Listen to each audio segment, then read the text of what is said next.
Remue ménage. Remue ménage.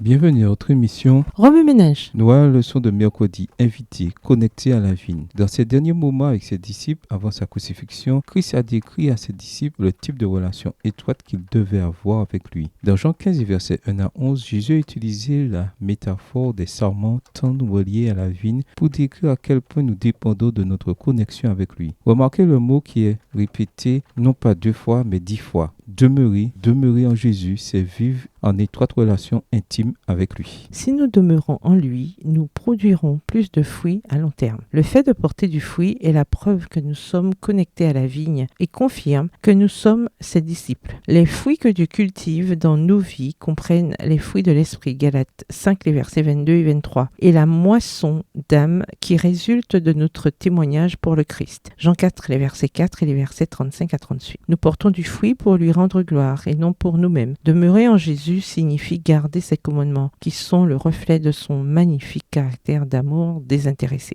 1 Jean 3, le verset 24. Demeurer en Christ semble parfois être l'une des choses les plus difficiles à faire. Nous savons peut-être que c'est ce dont nous avons besoin, mais le tourbillon de la vie nous entraîne dans son courant et tout cela nous semble trop difficile. Parfois, la religion peut sembler fastidieuse, car elle repose uniquement sur des actions extérieures plutôt que sur ce qui se trouve dans le cœur. Rien ne pourrait être plus éloigné de ce que Dieu désire, à savoir une relation fondée sur l'amour mutuel et le libre choix, et non seulement sur des règles. Une relation dans laquelle il vous a choisi en premier. 1 Jean 4, verset 19. Parfois, nous pouvons être partiellement connectés à la vigne, mais sans vraiment y demeurer de tout notre être. Nous pouvons aller à l'église, prier et faire ce que nous savons être juste, mais à l'intérieur, nous nous sentons desséchés. La vérité est que nous ne pouvons pas nous forcer à demeurer en Jésus, pas plus qu'un sarment ne peut se contenter à lui-même de la vigne. Dieu nous a aimés le premier. C'est lui qui a fait le premier pas. Notre rôle est de répondre à ce que Dieu a fait pour nous en premier. Pendant l'hiver froid, les bourgeons sur les branches d'une vigne restent déshydratés et en dormance jusqu'à l'arrivée du printemps. Lorsque le sol se réchauffe, les racines absorbent l'eau, la sève monte dans le tronc de la vigne et une nouvelle vie entre dans les branches qui portent des fruits pendant l'été. La sève dans une vigne est comme l'œuvre du Saint-Esprit dans nos vies. Nous pouvons être comme une branche morte, mais lorsque nous choisissons de passer du temps avec Dieu, le Saint-Esprit entre en nous comme la sève et nous donne la vie afin que nous commencions à grandir. Tout comme nous devons faire le choix conscient de vouloir demeurer en Jésus, nous devons également demander au Saint-Esprit la sève de couler dans nos vies. Luc 11, verset 13. Remue ménage. Question à méditer. Réfléchissez à votre vie. Pouvez-vous identifier des événements qui vous ont plongé dans l'apathie spirituelle? Quels événements vous ont rapproché de Dieu? Au revoir. Et à demain si Dieu veut.